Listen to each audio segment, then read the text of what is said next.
Acho que essa história, eu brinco que a gente tinha que fazer um documentário dessa temporada nossa, né? Nosso time da Dentil Praia Clube foi montado. E realmente, no começo da temporada, nosso time não estava muito bem. A gente chegou, as meninas... eu estava na recuperação, então eu acompanhei um pouco mais de fora, mas também bem envolvida no processo. E a gente estava com algumas meninas fora de forma, e um técnico novo, né? Um português, o Rui Moreira. Então, tudo era diferente. Então, até adaptar aquele processo do técnico com as jogadoras, com algumas jogadoras chegando e não se adaptando, porque tiveram algumas estrangeiras que chegaram e não conseguiram se adaptar. Enfim, vou resumir. Nós fizemos uma temporada muito com altos e baixos, muito irregulares, a torcida insatisfeita, a torcida querendo mandar o técnico embora, e as atletas também super insatisfeitas ali pelos resultados, pelos treinamentos, enfim. Mas o que eu achei muito legal foi que, em nenhum momento, a gente desistiu. E eu via ali, cada dia, a gente querendo treinar mais. Por mais que a gente estivesse triste, por mais que a gente estivesse, às vezes, insatisfeitas, mas em nenhum dia, nenhuma, desistiu no meio do caminho. Poderia desistir, tá bom, vou vir treinar. Não, todo dia eu via que elas chegavam e treinavam da melhor maneira possível. E aí começaram os playoffs e foram as quartas de final. Aí a gente pegou até um time super, que era nosso, vamos dizer assim, rival ali, né, que foi o Bauru. E aí a gente já começou assim, todo mundo, o Praia não vai passar das quartas. E aí a gente começou, eu não entendi, aquela força que a gente foi criando, e a gente foi cada vez mais se juntando. E a força do grupo conseguiu com que a gente fosse cada jogo, melhorando. Mas foi essa energia. A gente esqueceu tudo que estava de fora e fomos juntas até o final. Jogamos uma semifinal super dura contra o Flamengo, do Bernardinho, né, do time do Flamengo. 3 jogos, a gente perdeu um jogo incrível, que a gente estava ganhando de 14-10 no tie-break, elas viraram. Foi, assim, um balde de água fria pra gente. E no outro jogo a gente ganhou de 3-2, mas também um jogo duríssimo. E a final foi contra o Minas. O Minas era o meu time, né? Joguei 10 anos aqui, sempre foi minha casa. E a gente tinha perdido todos os jogos deles na temporada. Foram 5 jogos, a gente tinha ganhado 1-7 até então. Então, imagina, uma final, chegamos lá, a gente ganhou de 3-0. Vocês guardaram os sets para ganhar o jogo final. Mas foi incrível a resiliência e esse ressurgimento da equipe. Então, é muito bonito e é muito legal falar, porque, assim, não existe fórmula pronta, né? Pode ter times que ficam em primeiro na fase classificatória e pode sair nas quartas ou na semi. Então, eu falo que não existe. Nós saímos em quarto, com chances de ser eliminadas nas quartas de final pelas retrospectivas, e fizemos um playoffs maravilhoso. Então, assim, eu falo que o esporte é uma coisa tão incrível, e não é óbvio. Isso que é o mais legal do esporte, não ser óbvio. Então, eu falo que esse ano, essa nossa história deixa também uma história bonita de superação. Então, que as pessoas possam ver essa história como história de superação também. Vamos transportar um pouquinho essa realidade para o futebol e para o Galo. Vamos. A torcedora Carol Gataz, quando vai no estádio, ela é mais complacente?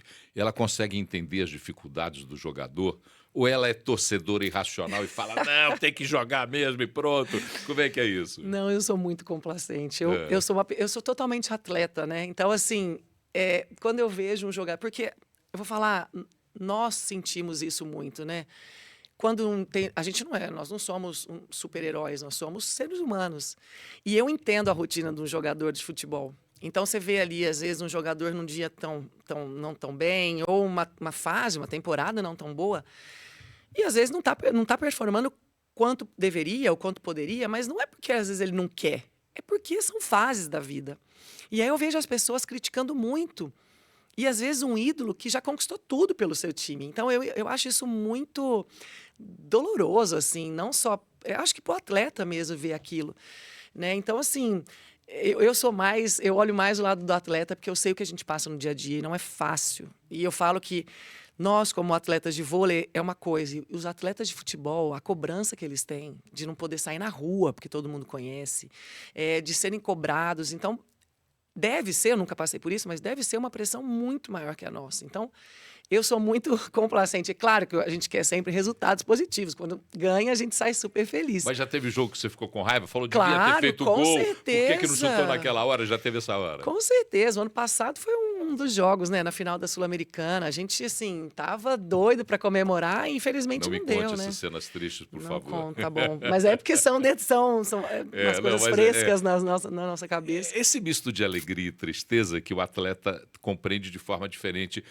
Por exemplo, de nós que somos torcedores. Eu sou um torcedor comum de arquibancada, não tenho nenhum grande talento para esporte, nunca tive. Meu esporte mais próximo foi hipismo, que foi o que eu gostei de Não, é fazer. legal. E nunca tive nada assim muito com esportes associativos. Futebol, então, jogando futebol, eu sou tão bom quanto em física nuclear. Você vê como é que eu me dou bem com o futebol. Ótimo. Mas quando você tem essa relação e vê, por exemplo, um jogador, entende essa dificuldade, como torcedor, você vai do lado e fala assim, peraí, não é assim? Você já falou para alguém assim, peraí, calma, não é assim não. Ele é um jogador de futebol, pode errar. Você já teve essa conversa com alguém? Ah, já. É exatamente por isso, né? Porque eu não sou aquela pessoa que vou começar a xingar, porque eu sei das dificuldades, né? Claro que são as pessoas mais próximas a mim. E elas não vão entender, porque elas não são atletas profissionais. Por mais que elas torçam ali, que às vezes acompanham de perto, tem gente que sabe da nossa rotina, mas mesmo assim não sabe na pele o que a gente passa. E é engraçado porque hoje, eu fora, talvez fora dessa última temporada que eu fiquei fora, só recuperando, eu acho que eu entendi mais ainda o lado de quem não joga para quem joga, porque eu passei quase 30 anos jogando, então eu sei do nosso lado. E quem está de fora também. Então, quem está de fora não entende mesmo a nossa rotina e o que a gente passa, o que a gente sente. Então, eu tento falar para as pessoas, calma, gente, não é assim. Tá passando isso, tá acontecendo aquilo. Não dá para julgar, mas não tem como falar para todo mundo, E né? qual foi tua maior dor como atleticana, torcedora do Atlético? Qual foi o dia que você mais sofreu? Falou, puxa, a vida não precisava ter passado por esse dia. E aí já vou emendar uma outra pergunta. E aí, Aham. primeiro, querendo saber desse momento triste como torcedora, a tua maior dor. E uma outra pergunta, a derrota dói muito pro atleta?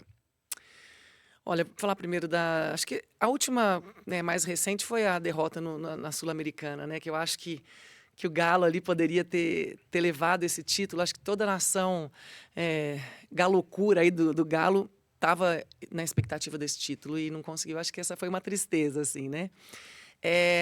E dói, é muito doloroso. O atleta sente muito. A gente sente muito quando a gente tem uma derrota. Então a gente sente assim, é óbvio que a gente fala assim, não, tem que ou curtir a vitória ou sofrer a derrota um dia, no outro já tem que passar, mas não é assim, a gente sabe que não é. Não dá para desligar, né? Não dá, não tem Nenhum como. nem outro, né? Nenhum nem outro. Porque Nenhum a nem outro. alegria da vitória também é significativa, né? Com certeza, mas é aquela coisa, né? A derrota você sofre, mas no outro dia, 2, 3 dias depois, tem outro jogo, né? Então você tem que estar bem. E a vitória também, porque aquela vitória já não garante a vitória do próximo jogo. Então, são duas sensações diferentes, mas ao mesmo tempo que você tem que se desligar. Mas a derrota dói muito.